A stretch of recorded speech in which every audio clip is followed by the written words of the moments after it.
Rodila sem se na Ravnah na Koroškem, kjer sem živela do 4. leta. Potem smo se pa preselili v Jordanijo in zaradi vojne seveda smo se preselili nazaj v Jugoslavijo. Zuhra Horvat, ona je moja sestra. Je bila kot moj starejši brat, me naučila bicikl šrofati, mi pomagala, ko sem se stepel, me čas tudi dvignila za lase.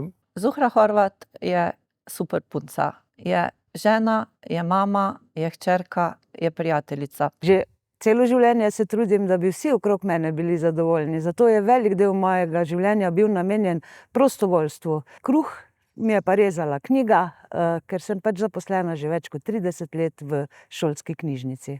Treba je povedati, da so njene ideje v bistvu vedno vezane in povezane na to, da se vrača v skupnost, da naredi dobro za ljudi in za sočloveka.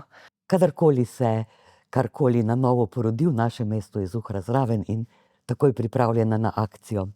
Kot prostovoljka sem dolga leta delovala na področju ekologije in pa na področju ohranjanja starih knjig. Pri vsem tem pa sem res lahko ponosna na Muzej upora, ki smo ga zgradili 2022 in vsi ste vedno vabljeni, da si ga ogledate na simbolično Trgu svobode 2 v Slovenj Gradcu. Mislim, da pravi človek za priznanje zato, ker se pač celo življenje pripravlja naučiti, se naustraši novih izzivov, pa mislim, da ne bo dolg čas, še dolgo.